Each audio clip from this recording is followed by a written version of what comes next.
Imagine you are at a dinner party, right? And a condescending relative just starts mocking your career choices. Oh, we've all been there. Yeah.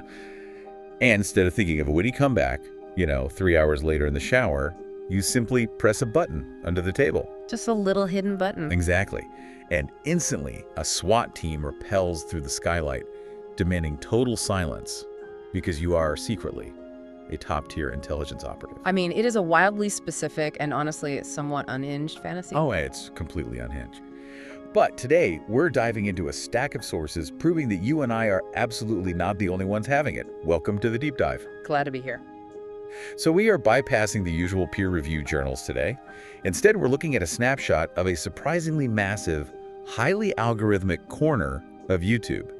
Specifically, a channel page called Soldiers Coming Home Stories. Which is a title that immediately misdirects the viewer, right? I Yes. mean, considering the actual content has almost nothing to do with real military reunions. Not even a little bit. Our mission today is to unpack this really fascinating internet subculture of highly specific, completely fictional vindication narratives. Yeah, these hyper-dramatic, vengeance-fueled sagas. Exactly. We're going to explore why hundreds of thousands of people are tuning in, sometimes for like 2 hours at a time, to hear them.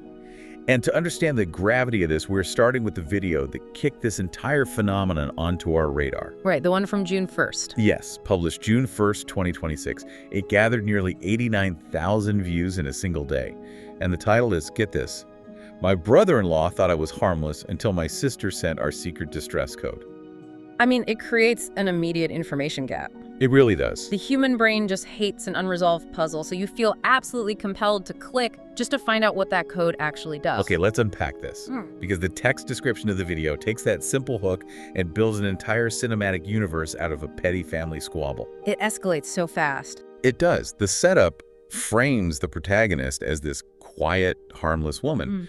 She minds her own business, she spends her days gardening, and her brother-in-law just completely underestimates her. Right. But hiding beneath the surface of this gardening enthusiast is a 20-year military veteran. What's fascinating here is how economically that description establishes the psychological stakes for the listener. Right. I mean, within 2 sentences, the narrative creates the ultimate contrast. On one end of the spectrum, you have supreme, mundane domesticity, gardening. Just planting petunias. Exactly. And on the other end, you have ultimate lethal authority, 2 decades of military service. By throwing those 2 extremes together, it hooks you immediately with a very clear hero and villain dynamic. And the framing is incredibly aggressive from the very first word. Yeah. I mean, the brother-in-law is labeled a bully who, quote, finally meets someone he can't control long before the viewer is ever told what he actually did to deserve that label. Yeah, you don't even know his crime yet. Right. It is the exact architecture of a superhero's secret identity, but deployed in a suburban living room. Oh. It's like Superman using his heat vision because someone criticized his lawn care. That's a great way to put it. But looking at the language, the presumption of guilt is so heavy. The narrative assumes we already just hate the brother-in-law. Well, it bypasses the need for character development entirely. The story relies on a shared cultural shorthand. We all have that archetype of the arrogant relative in our heads, right? Absolutely. We all know one. Yeah, so the video doesn't need to explain why he is bad. It just needs to promise you the mechanics of his absolute destruction. Wow. When the sister sends that text message, that secret distress code, it triggers what the blurb calls a carefully planned fight for freedom, truth, and justice. Freedom, truth, and justice in a living room. Exactly. You aren't watching to see if the hero wins. The outcome is entirely predetermined. You are just watching to experience the sheer, overwhelming force of the victory. Which naturally brings us to the broader ecosystem. As we expanded our view from that single video to the entire sidebar of recommended videos on the source page, this massive pattern emerged. A very obvious pattern. Yeah. We moved from analyzing one quirky story to uncovering a highly manufactured industrial-scale formula that is just completely dominating this specific algorithmic neighborhood. I mean, the sheer volume of content is staggering, and it all operates on the exact same narrative chassis. Here's where it gets really interesting. Because the titles of these recommended videos are these comically specific, escalating flexes. The sidebar is flooded with channels carrying names like Quiet Bearing 2, Revenge Mode, and The Iron Soldier. Sounds like action movie franchises. Totally. And the titles don't just promise that the protagonist will win an argument, they promise a deployment of overwhelming institutional power. Right. I highlighted a few gems from the source stack. Listen to the syntax of this one. You're just a poster girl, then the room learned who I was. Oh, that's a classic setup. Or this one. No attorney. My family thought I was just a broke widow until I took off my coat. See, the coat title is brilliant. It is. Because it introduces a visual mystery that functions as a physical manifestation of that secret identity trope you mentioned earlier, like, what is under the coat? Is it a badge? A tactical vest? I just kept picturing an incredibly expensive, heavily armored blazer. Right, like Kevlar tweed. Exactly. Yeah. But the formula gets even more extreme when they bring in the heavy artillery. You have titles like, Can You Cook? They mocked. Then a 3-star general said my name. The jump from cooking to a 3-star general is just... It's wild. And my personal favorite from the stack is just the supply nurse, they said, until Blackhawks landed, asking for Nurse Viper. Nurse Viper. I mean, it sounds like a character from an 80s action movie got drafted into a daytime medical drama. Right. Blackhawk helicopters descending on a hospital just to extract a nurse. Because, what? Someone insulted her clipboard management? It's absurd. Yeah.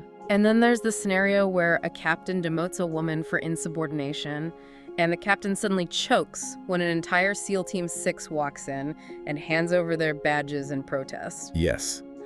Looking at this highly structured escalation, my initial thought was to compare it to modern-day Pulp Fiction or Penny Dreadfuls. But, Pulp Fiction was usually about detectives or adventurers facing literal life-or-death stakes. Right, actual crime. Yeah. These stories are about military operations being launched over bad cooking and bad manners. Well, that gap between the crime and the punishment is the entire point. Really? Yeah. Structurally, what we are looking at is the mechanism of disproportionate retribution. If you look at the mundane slights that kick off these plots, someone mocks your cooking, a family member skips your wedding to attend a sister's engagement party, a snobby in-law asks a condescending question about a trust fund. These are invisible crimes. Invisible meaning, like, you can't exactly call the police because your sister-in-law is passive-aggressive about your casserole. Precisely. In the real world, everyday social friction is legally and institutionally invisible. When someone insults your cooking, you swallow your pride, maybe vent to a friend, and move on. Right, you just have to eat it. Yeah, it's messy, it leaves a lingering sense of unfairness, and there is no ultimate arbiter to declare that you were right and the other person was wrong. What this YouTube formula does is force massive, undeniable institutions, the military, high-powered corporate law firms, the police, to suddenly validate personal emotional injuries. So they're using military rank and police authority purely as narrative trump cards. Yes, and we should be clear that the sources aren't making any sort of nuanced political statement about the military or the justice system here. No, not at all. They are using those institutions simply because they represent a force that the local neighborhood bully cannot argue with. You can gaslight a sibling, you cannot gaslight a 3-star general. Definitely not. And you certainly can't argue with a fleet of Black Hawk helicopters landing on your front lawn. It completely erases the gray area of human interaction. It's the ultimate conversation ender. You just drop a tactical strike on the Thanksgiving table. Pretty much. But looking at the absurdity of a title like Nurse Viper, it really forces a crucial question about the audience. I mean, do the people watching these videos actually believe they are listening to true, lived experiences? That's the big question. Right, because the channel names, like Soldiers Coming Home Stories, imply this documentary style. But the titles sound like they were generated by an AI trained exclusively on daytime soap operas and Tom Clancy novels. Well, the creators are actually very transparent about this, assuming the viewer bothers to read the fine print. Which they usually don't. Right, but the answer is hidden in plain sight within the channel's own About section. The explicit disclaimer. I'm going to pull the exact quote from our source material here.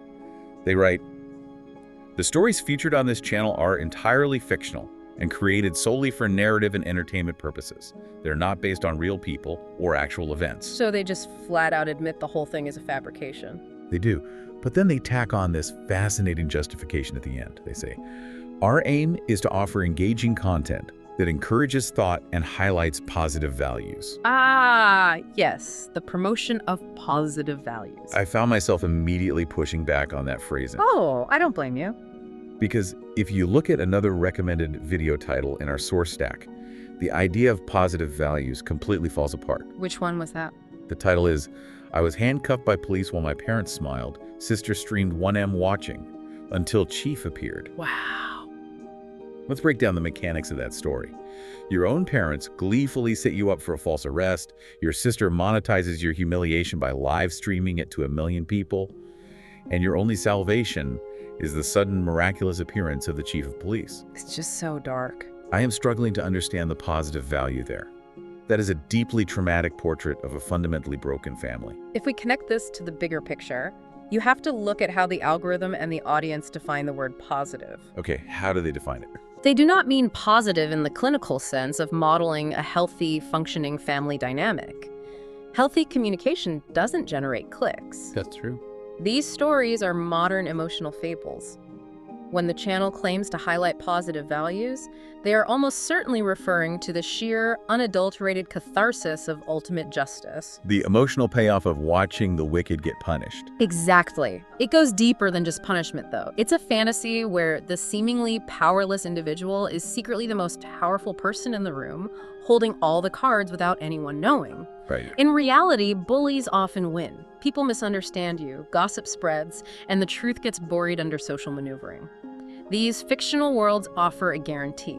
The truth doesn't just eventually come out, it arrives with a literal marching band or a tactical canine unit to back it up. Speaking of canine units, there was actually a title in the stack about that. Of course there was. It was, My Sister Claimed My Canine Partner, Then He Led Agents to Her Basement.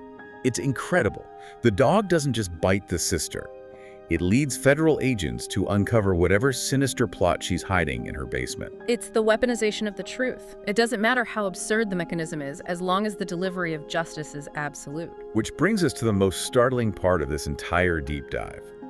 It is one thing to chuckle at the absurdity of these plots, but when you look at the scale of this vindication economy, the numbers are genuinely staggering. They really are. The data regarding viewership versus subscriber count is a massive indicator of how this content travels. It violates all the normal rules of internet metrics. Completely. The primary channel we're analyzing, Soldiers Coming Home Stories, has a grand total of 2.51K subscribers. 2,500. Which is nothing. In the broader YouTube ecosystem, that is a microscopic footprint. But let's look at the actual engagement. The video about the brother mocking the protagonist before the pale lawyer shows up. That pulled 135,000 views in just 2 days. Unbelievable. The cooking video featuring the 3-star general, 55,000 views in a single day. And the format is not short-form content. These aren't 30-second clips you scroll past on your lunch break. No, not at all. The Nurse Viper video is over 2 hours long. Just think about that. A 2-hour commitment to a fictional audio drama about a supply nurse summoning Black Hawk helicopters to resolve a workplace dispute. And as we established, this isn't an isolated channel, it is a cottage industry. The recommended sidebar is essentially a directory of similar channels with incredibly evocative, almost contradictory names. Yeah, the branding is very weird. You have Healing Shift Diary, Moonlit Revenge, Whispers of the Heart, and Silent Valor. Half of these sound like they should be selling artisanal bath bombs or guided meditation tapes. Or romance novels. Right. But instead they are serving up intense algorithmic justice porn. So what does this all mean? When you look at this massive appetite for 2-hour sagas of disproportionate retribution, you have to hypothesize that this isn't just mindless entertainment. No, it feels much heavier than that. It feels like a symptom of something much larger, perhaps widespread societal burnout. This raises an important question about our collective media consumption and really the psychological utility of the algorithm itself. Yeah. When a channel with almost 0 subscribers pulls 135,000 views in 48 hours, it means the platform's recommendation engine has identified a massive, quiet audience actively searching for a highly specific flavor of comfort. Calling a story about your family skipping your wedding comforting feels like a stretch, though. I mean, it sounds stressful. The setup is stressful, but the resolution is the comfort. Think of this entire genre as an emotional thermostat for the listener. An emotional thermostat. Yeah. We live in a society that feels increasingly chaotic, where everyday conflicts at work, at the grocery store, or even within our own families are incredibly messy. There's rarely a clear-cut winner. That is very true. You walk away from an argument feeling unheard, unappreciated, or misunderstood. When a listener's baseline feeling of control drops too low in their real life, the algorithm serves up this perfectly engineered content to pump the heat back up. It provides neatly packaged, entirely reliable vindication on demand. It's an artificial injection of agency. Exactly. For 2 solid hours, you can immerse yourself in a reality where the good guy is flawlessly good, the bad guy is cartoonishly bad, and the universe bends over backward to ensure the good guy wins in the most spectacular, undisputed way possible. And the fact that these stories are explicitly labeled as fictional actually works in their favor. How so? It removes the burden of reality from the listener. They don't have to worry about the real-world complexities or the collateral damage of a SWAT team ruining Thanksgiving dinner. They can simply indulge in the machinery of the fantasy. And the extreme length of these videos, 40 minutes, an hour, 2 hours, it completely changes how we have to view the consumption habits here. Right, you're not actively watching it. No. You don't sit on your couch and stare unblinkingly at a static screen for 2 hours to listen to an AI voice read a story about a broke widow taking off her coat. This is companion audio. It is designed to run in the background of everyday life. You put on the story of Nurse Viper while you are folding laundry or commuting through heavy traffic or doing the dishes. It acts as an overlay on your own life. You're absorbing the ambient feeling of eventual triumph while doing the most mundane, repetitive tasks. It really takes the sting out of the daily grind. You might be scrubbing a pan, but in your headphones, a 3-star general is demanding that the room put respect on your name. It creates a flow state of continuous emotional validation. It tilts the playing field of life so steeply in the listener's favor that all the everyday bullies and microstressors just slide right off. You know, whether you are dealing with a frustrating coworker who constantly takes credit for your ideas, a boss who micromanages you, or a relative who undermines your life choices, there is a universal human desire to hold a trump card. We all want one. We all want that metaphorical secret distress code we can send out, or that hidden canine partner we can suddenly deploy to instantly win the argument and silence the critics. We all want the room to finally learn who we really are. Exactly. As we wrap up this deep dive into the vindication economy, we are left with a fairly profound reality to chew on. We can laugh at the absurdity of the titles, the synchronized badge dropping of SEAL Team 6, and the idea of a tactical gardening veteran. But the data doesn't lie. Not at all. Millions of people are quietly tuning in every single day, spending hours listening to fictional narratives about secret military backgrounds, solving petty, everyday disputes. It's a huge phenomenon. Which leaves you with this final thought to consider the next time you find yourself frustrated in a mundane argument. If this massive silent audience requires 2-hour daily doses of absolute undeniable vengeance just to balance their emotional thermostat, what does that say about the sheer weight of the powerlessness people are carrying around in their everyday lives? Are these seemingly absurd internet daydreams just harmless entertainment? Or have they become a necessary load-bearing coping mechanism to keep the frustrations of modern society from finally boiling over? Until next time, keep your distress codes handy, and thanks for taking this deep dive with us.